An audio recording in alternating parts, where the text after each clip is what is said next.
게 전화가 몇 통 왔습니다. 목사님, 저 외국이에요. 그래서 제가 뭐라고 그랬을까요? 일본은 아니죠. 그냥 그러고 말았습니다.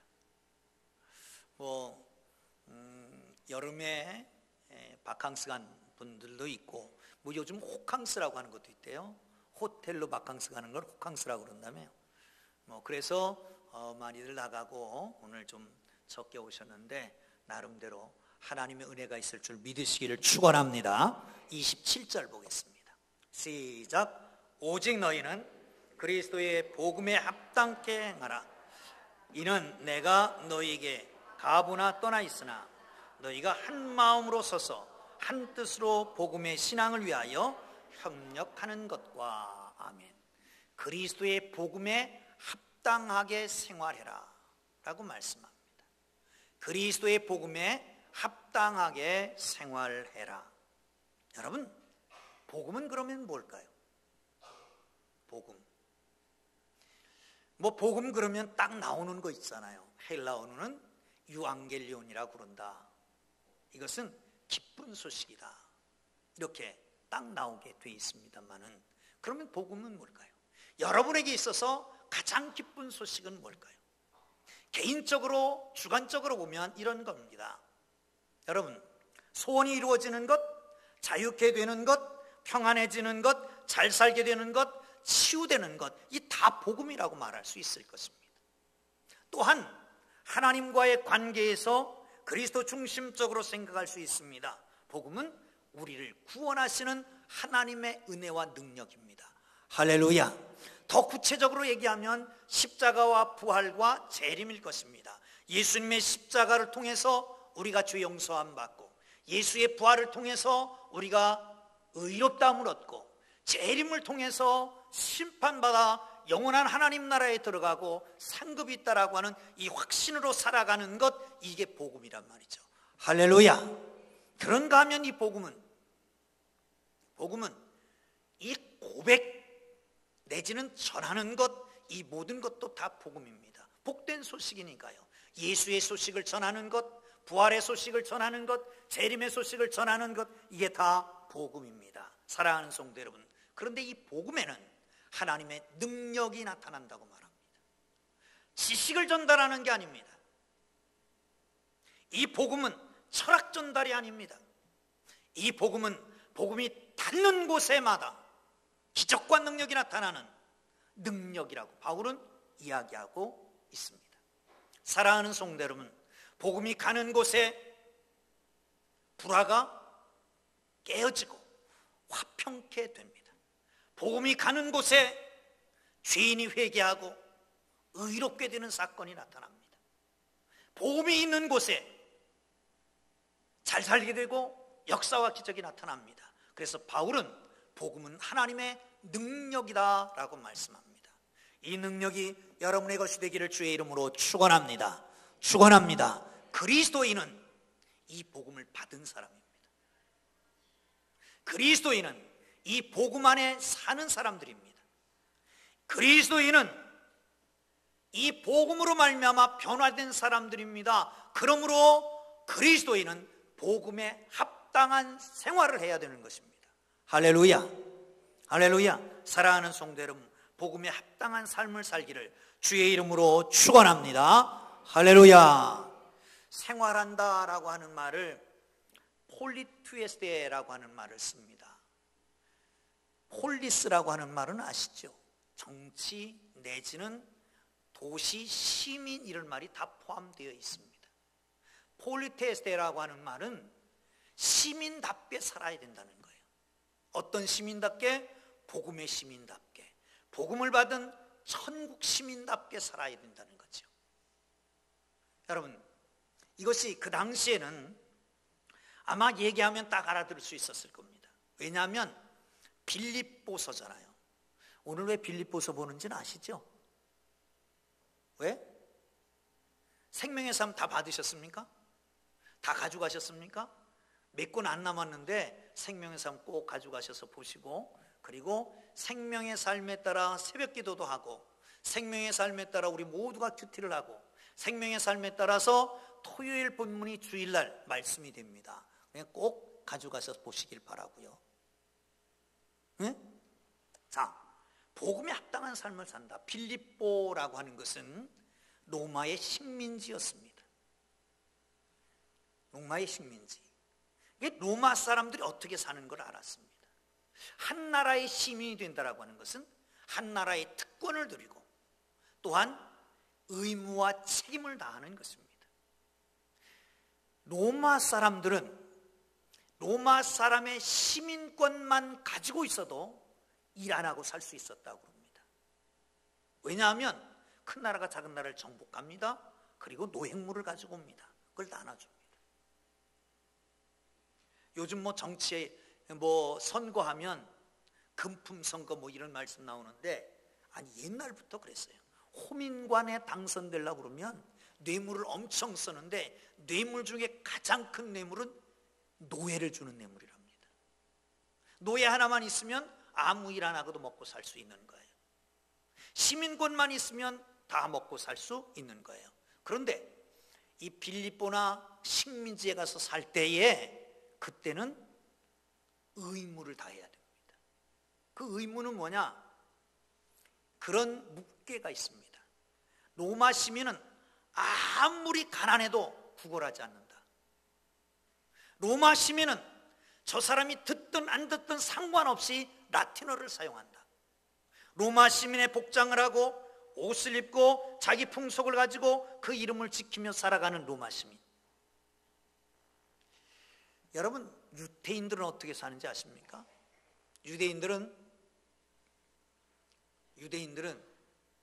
전통 유대인들은 까만 옷, 여름이든 겨울 상관없습니다. 까만 옷, 목까지 올라오는 옷, 모자 쓰고, 젊은 애들은 머리를 닦고, 이렇게 학교도 가고, 그리고 회당에도 들어가고, 그런가 하면 이렇게 일터에도 갑니다. 만약에 안식일을 못 지켜 간다 그러면 가차없이 그냥 일자리를 집어치고 나옵니다. 사랑하는 성도 여러분, 로마 시민은 로마 시민답게, 유대인은 유대인답게, 우리 한국 사람들은 한국인답게. 지금 한국인답게 사는 게 뭘까요? 불매운동하는 걸까요? 아니 폭탄을 들고 그냥 뛰어들어가요? 한국인답게 살아야 된단 말이죠. 그러면 복음을 받은 사람들은 복음 받은 사람들로 복음에 합당한 삶을 살아야 된단 말이죠. 어떻게 살아야 될까요? 자, 보시죠. 22절, 23절 같이 보겠습니다. 시작. 만일 육신으로 사는 이것이 내일의 열매일진데 무엇을 택해야 하는지 나는 알지 못하노라. 내가 그 둘 사이에 끼었으니 차라리 세상을 떠나서 그리스도와 함께 있는 것이 훨씬 더 좋은 일이라 그렇게 하고 싶으나. 아멘. 바울은 옥에 갇혀 있습니다. 로마의 집정관이 가이사가 재판을 할 때가 가까워 옵니다. 그런데 사형 언도를 내려서 사형을 시킬 수도 있고 무죄 석방할 수도 있습니다. 죽음과 삶의 사이에 끼어 있는 겁니다. 근데 바울은 얘기하기를 이게 어떻게 되든지 가이사 아구스토가 그가 재판하는 것, 살고 죽는 것을 그가 하는 게 아니라 하나님이 하시는 거예요. 근데 나는 차라리 죽으면 예수 그리스도와 함께 거하는 거에 좋아. 그렇게 하고 싶어. 근데 살아있으면, 만약에 살려준다면 빌립보 교회인들에게 도움이 되는 거예요. 말씀을 전하고 양육하고 그들의 기쁨이 되게 해주는 거예요. 바울은 말합니다. 삶과 죽음 사이에 끼어 있지만 이것을 허락하는 일은 하나님이시다. 삶과 죽음 전체를 하나님의 주권에 맡기고 살아가는 게 바울의 모습이었단 말씀이죠. 사랑하는 성도 여러분, 신앙생활이 뭡니까? 예수를 믿습니다. 그리고 순례길을 떠납니다. 점점 더 성숙해져 가는 거예요. 예수님을 하고 하나님을 알아갑니다. 그런데 이 단계를 거치면서 우리 신앙이 자라게 되는 것이죠. 여러분 생각해 보세요. 예수 처음 딱 믿으면 자기 중심적으로 생각합니다. 기도하는 것도 주세요 주세요 주세요만 합니다. 놀랍게도 역사가 일어납니다. 주세요 기도했던 것이 응답됩니다. 아니 생각만 해도 신비하게 이루어집니다. 아주 환상적인 세월을 지납니다. 그러다 어느 날 기도해도 응답이 안 되는 것이 있는 것을 알게 됩니다. 아니 지루하게 오랫동안 기도해야 되는 것도 알게 됩니다. 마치 어린아이가 딱 태어나면 울면 다 끝납니다. 배고파도 울면 되고, 싸도 울면 되고, 기분 나빠도 울면 됩니다. 지혜로운 엄마는 다 알아서 채워줍니다. 우는 소리를 듣고 배고프구나, 먹을 걸 줍니다. 저게 쌌구나, 기저귀 갈아줍니다. 안아주고 올려줍니다. 그런데 조금 크면 안 되는 걸 압니다. 이건 안 돼. 그거 저 친구 거야. 그건 양보해야 돼. 안 되는 것도 알고 양보해야 되는 것도 압니다. 그렇게 되면 고민을 하지 않겠어요? 어린아이가 고민하다가 잘못하면 삐뚤어져 정신이 이상이 될 수도 있지만 정상적인 아이들은 그러면서 제대로 성장해 갑니다. 그러면서 윤리 도덕을 배우는 거예요. 안 되는 것도 있구나, 양보해야 되는 것도 있구나, 남의 것도 있구나 라고 하는 것을 알게 되는 거죠. 사랑하는 성도 여러분, 신앙이 점점 자랍니다. 신앙이 자라면서 우리는 아직도 어린아이 상태에 있을 수도 있습니다. 기도하면 다 되겠지, 다 응답된다라고 하는 생각이요. 왜? 우리는 지금까지 내 생각대로 내 방식대로만 살아왔고 내 속에는 그것을만 가득 채워 있습니다. 하나님의 주권을 모르고 살아갑니다.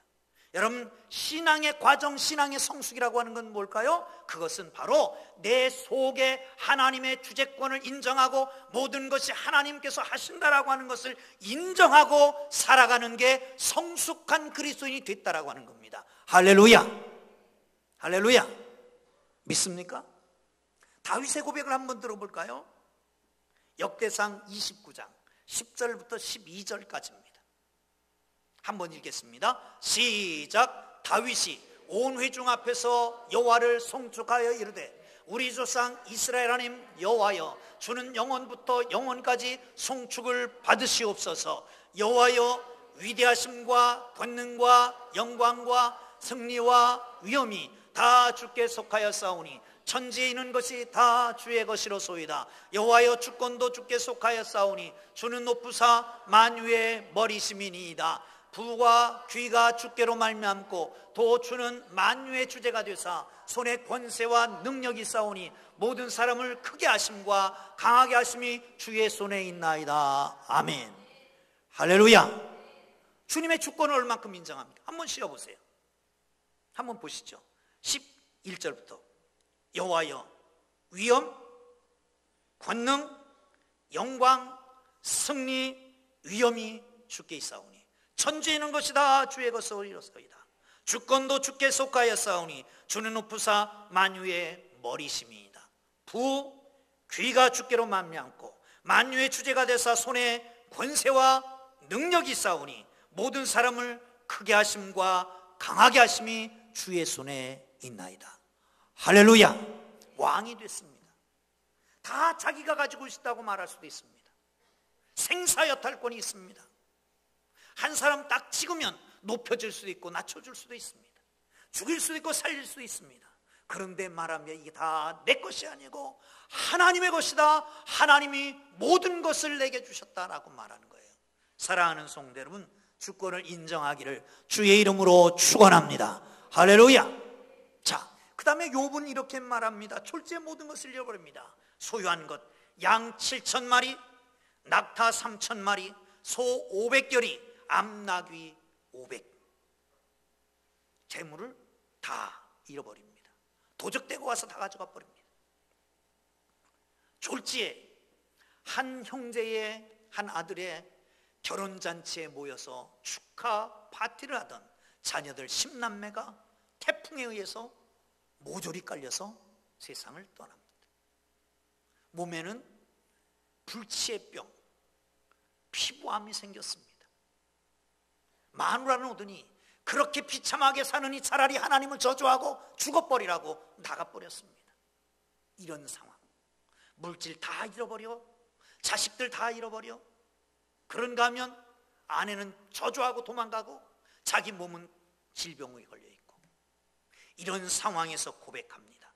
일어나 겉옷을 찢고 머리털을 밀고 엎드려 예배합니다. 내가 모태에서 알몸으로 나왔사온즉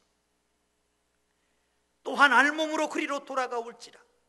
주시니도 여호와시오 거두니시도 여호와시니 여호와 이름을 찬송할지로다. 모든 게 하나님이 주셨다는 거예요.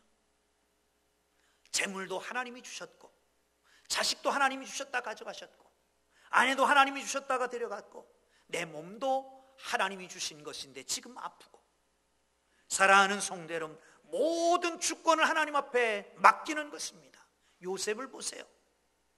아버지 이스라엘 야곱이 죽었습니다. 형들이 겁이 벌떡 났습니다. 덜컥 겁을 나서 선수를 칩니다. 요셉에게 찾아가서 말합니다. 요셉아, 아버지가 말하는데 우리의 허물과 죄를 용서했다고 그래. 용서하라고 그랬어. 그러니까 울면서 얘기하잖아요. 울면서 형들이여 두려워하지 마소서. 내가 하나님을 대신하리까. 당신은 나를 해하려 하였으나 하나님은 그것을 선으로 바꾸사 오늘과 같이 많은 사람의 생명을 구원하려 하셨나이다. 악을 선으로 바꾸시는 절대 전능의 하나님, 이 나라 이 민족 적은 백성이 큰 백성을 이루게 하시는 이 하나님의 주권이 하나님 앞에 있다고 고백하는 거 아니겠습니까? 사랑하는 성도 여러분, 바울은 이렇게 말합니다. 이는 만물이 주에게서 나오고 주로 말미암고 주에게로 돌아갑니다. 영광이 그에게 세세토록 있으리로다. 아멘. 할렐루야. 만물이 주에게서 나오고 하나님은 창조주이시고, 주로 말미암고 하나님이 진행하고 다스리시고, 또한 하나님께로 돌아갑니다. 심판하시고 하나님이 내게 상급을 주실 것이다 라고 하는 확신을 가지고 있는 것을 볼 수 있습니다. 사랑하는 성도 여러분, 이 하나님이 여러분의 하나님인 걸 믿으시기를 축원합니다. 할렐루야. 그 하나님을 고백하는 게 중요합니다. 파스칼은 팡세에서 이런 얘기를 합니다.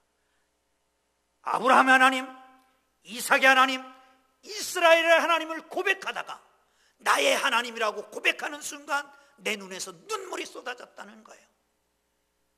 성경의 하나님, 다윗의 하나님, 야곱의 하나님, 욥의 하나님 뿐만 아니라 요셉의 하나님이 우리의 하나님 되심을 믿으시기를 축원합니다. 그 하나님이 우리를 향한 계획을 가지고 계십니다. 우리라는 언약을 갖고 계십니다. 우리를 붙들어 사용하실 것입니다. 우리를 떠나게 하기, 우리의 생명이 떠나기까지 하나님께서 우리를 향한 뜻을 다 이루실 걸 믿으시기를 축원합니다. 할렐루야. 주권을 인정하며 살기를 주님 이름으로 축원합니다. 축원합니다. 자, 두 번째는요, 27절 볼까요? 시작. 오직 너희는 그리스도의 복음에 합당하게 행하라. 이는 내가 너희에게 가보나 떠나 있으나 너희가 한 마음으로 서서 한 뜻으로 복음의 신앙을 위하여 협력하는 것과. 아멘. 한 뜻으로, 한 마음으로 복음의 신앙에 협력하는 생활을 해라. 그게 복음에 합당한 삶이라는 거죠. 사랑하는 성도 여러분, 한 마음이라고 하는 말은 헬라어로 이렇게 씁니다. 한번 띄워보실래요? NAV, 푸뉴마티 이렇게 씁니다. 푸뉴마티라고 하는 건 영혼을 말하는 것이고요, 한 영혼을 말합니다. 이 말은 한 몸 안에 한 영이 있는 것처럼, 다시 한 몸에 한 영혼이 있는 것처럼 너는 하나가 되라는 거예요. 다시 복음 안에 사는 사람들은 한 몸에 한 영이 있는 것처럼 하나가 돼서 복음을 위해서 일하라는 거예요. 할렐루야. 할렐루야. 교회가 뭡니까? 성도라고 하는 게 뭡니까? 한 영혼, 아니 한 몸 안에 한 영혼이 있는 것처럼 하나가 되는 겁니다. 영혼이 몸에서 분리되면 그것은 죽은 것입니다. 사랑하는 성도는 우리 속에서 누가 떠나가든지 우리는 죽는 겁니다. 여러분, 우리는 한 몸 안에 한 영혼이 있는 것 같이 살기를 주의 이름으로 축원합니다. 옆에 사람 손 꽉 잡아보세요. 옆에 사람 손 잡으시라니까요. 그리고 이렇게 말하세요. 당신은 나의 몸입니다. 시작. 당신은 나의 몸입니다. 왼쪽 사람한테 다시. 당신은 나의 영혼입니다. 시작. 당신은 나의 영혼입니다. 그렇게 해서 하나님의 일을 하라는 거예요. 그렇게 해서 복음을 전하라는 거예요. 사랑하는 성도 여러분, 복음을 전한다라고 하는 것은 첫째는 내가 전하는 겁니다. 내가 개인적으로. 우리 가운데 어떤 사람은 그래요. 점심 먹고 전도하고 저녁 같이 사주고 전도하고, 그래서 그 사람 별명이 붙었대요. 저 사람하고 밥 먹으면 안 된다, 그러면 낚인다, 이렇게 별명이 붙었답니다. 여러분, 또 한 가지, 복음의 어떤 면에서는 복음의 협력자다라고 하는 겁니다. 스스로 복음을 전할 수 있습니다. 그런데 다른 사람이 전하는 것에 협력하는 거예요. 넓은 의미에서는 전도자는 우리 모두가 다 전도자입니다. 그런데 좁은 의미에서는 선교사들, 목사, 이런 전도자들, 이게 바로 복음 전하는 자들이고 우리 모두는 협력자다라고 하는 겁니다. 여러분, 교회 주보를 잘 보십니까? 교회 주보에 구역보고란을 보셨습니까? 구역보고란이 어떻게 되어 있습니까? 예? 딱 보이는 게 구역방학, 그게 보이죠? 그거 말고 앞에 보이면 선교교회 이렇게 되어 있습니다. 그리고 이 사랑마을에는 러시아 우태복 더감사교회 임승원 이렇게 되어 있잖아요. 2명 내지 3명을 거기다가 2명 내지 3명을 선교사를 거기다 써놨습니다. 왜? 협력하라는 겁니다. 여러분, 구역 헌금 나오는 모든 것은 다 그 교회로 보내집니다. 구역에서 모여서 그 사역자들을 위해서 기도하라는 겁니다. 이렇게 협력하라는 거죠. 여러분, 무슬림의 이 에집트 선교사 누구죠? 이름 깜빡합니다. 네? 윤섭 선교사 여러분 들었잖아요. 블랙리스트에 올랐답니다. 한번 불러드려요. 정보기관에 갔더니 이만큼 서류를 쌓아놨더래요. 작들 듣지 보라고 그러더래요. 그래 봤더니 몇 월 며칠 몇 시부터 몇 시까지 누구 만났다, 어디서 누구 만났다, 그게 들어있다는 거예요. 딱 맞더래요, 자기가. 근데 그게 이만큼 쌓여있는 거예요. 아무데나 딱 들치더니 보는 거예요. 몇 월 며칠 몇 시부터 몇 시까지 누구 만나서 어떤 얘기 했다는 게 다 있더라는 거예요. 그러니까 여차하면 잡아들인다는 거죠. 여차하면 추방시키겠다는 거예요. 이렇게 다 공개되어 있습니다. 그럼에도 불구하고 거기 가서 선교하는 선교사들이 대부분 이름을 숨기고 가잖아요. 그뿐만 아니라 직업도 숨깁니다. 선교사가 아니라 기술자, 교사, 사업하는 사람 이렇게 들어갑니다. 그러니까 돕는 사람이 꼭 있어야 됩니다. 돕는 사람을 잘 만나면 선교도 성공할 수 있고, 돕는 사람을 못 만나면 선교도 실패하게 되는 거죠.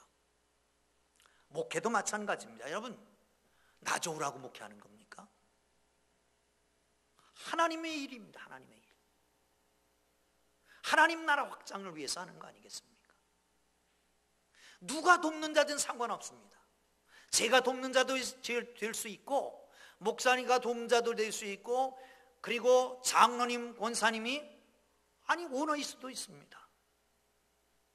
사랑하는 성도 여러분, 어떻게 되든지 교회가 성장하고 하나님 나라가 확장하면 되어가는 거 아니겠습니까? 할렐루야, 할렐루야. 사랑하는 성도 여러분, 저는 좀 내성적입니다. 보는 것 같지 않게. 보기에도 그런 거예요. 누구한테 뭘 부탁하려면 그냥 저분의 처지부터 생각해요. 혹시 무슨 일이 있을지 않을까. 다 알면서도 그래도 부탁을 잘 못하고 이리 생각하고 저리 생각하고 이러면 어떨까 저러면 어떨까 수십 번 생각하고 기도하고 부탁을 해요. 그런데도 요즘 같은 세상에는 이해하는 사람이 별로 없어요. 가물에 콩나듯이 이해하면 얼마나 기쁘고 감사한지. 사랑하는 성도 여러분, 그렇습니다. 주님 안에서 주님을 위해서 협력하는 사람들이 되기를 주의 이름으로 축원합니다. 하나님의 복음을 방해하지 말고 하나님의 일에 복음에 협력하는 협력자들이 되기를 주의 이름으로 축원합니다. 할렐루야. 제가 하나님 나라 가면 꼭 만나보고 싶은 사람이 있어요. 그 중에 하나가 바울 사도입니다. 바울 사도에게 물어볼 게 있습니다. 위대한 사도님, 어떻게 그 큰 사역을 하셨습니까? 근데 바울 사도는 참 겸손한 분이잖아요. 틀림없이 이렇게 할 겁니다. 내가 한 게 아니고 디모데도 있고 그리고 아굴라 브리스길라 같은 신실한 사람도 있었고 에바브로디도도 있었고 이렇게 수많은 사역자들이 나를 도와줘서 이만한 일을 했다고 그렇게 얘기하실 겁니다. 하나님 앞에 서면 예수님이 물어볼 겁니다. 너 풍동교회 어떻게 섬겼냐? 물어보면 제가 뭐라고 그럴까요? 아이고 제가 잘해서 그랬어요. 그럴까요? 제가 딱 보기에도 겸손해 보이잖아요. 아이 제가 한 게 아닙니다. 어떤 장로님이 있었고요. 어떤 신실한 권사님도 계셨고 어떤 신실한 집사님도 계셨고 그래서 이만큼 한 겁니다. 사랑하는 성도 여러분, 상은 누가 더 클까요? 모릅니다. 우리 모두가 상이 똑같습니다. 할렐루야! 할렐루야! 하나님의 거룩한 복음을 위해서 함께 더불어 심부름하고 함께 더불어 섬기고 함께 더불어 협력하는 협력자들이 되기를 주의 이름으로 축원합니다. 할렐루야! 자, 마지막으로 29절 봅니다. 시작! 그리스도를 위하여 너에게 은혜를 주신 것은 다만 그를 믿을 뿐 아니라 또한 그를 위하여 고난을 받게 하려 함이라. 아멘. 복음에 합당한 삶은 어떤 걸까요? 모든 것을 은혜로 해석하는 겁니다. 그게 복음에 합당한 삶입니다.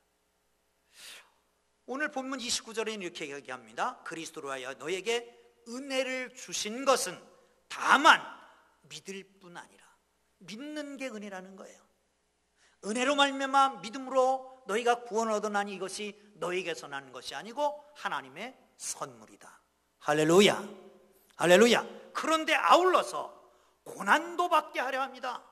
고난 자체도 은혜라는 거죠.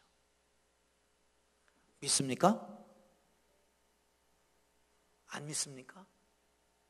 여러분, 믿을 수밖에 없는 것은 하나님은 좋으신 하나님, 우리의 아버지, 언제나 좋은 것을 주시는 하나님, 악을 선으로 갚으시는 하나님, 합력하여 선을 이루게 하시는 하나님, 할렐루야. 그 좋으신 하나님이 우리에게 때를 따라 좋은 돕는 은혜를 주시고 언제나 좋은 것을 주신다면 지금 우리가 받는 고난은 은혜일까요? 저주일까요? 믿습니까? 사랑하는 성도 여러분, 예수를 위해서 얼마나 손해보셨습니까? 예수님을 위해서 얼마나 희생하셨습니까? 예수님을 위해서 얼마나 고통당하셨습니까? 여러분, 중요한 것은 바울이 말하는 것처럼 우리가 그와 함께 영광을 받기 위하여 고난도 함께 받아야 할지니라. 영광이 먼저가 아니라 고난이 먼저라고 하는 사실입니다. 고난 후에 영광이 있는 겁니다. 영광만 받으려 하지 말고 고난을 받으면 자연히 영광은 따라오는 거예요. 노 크로스 노 크라운.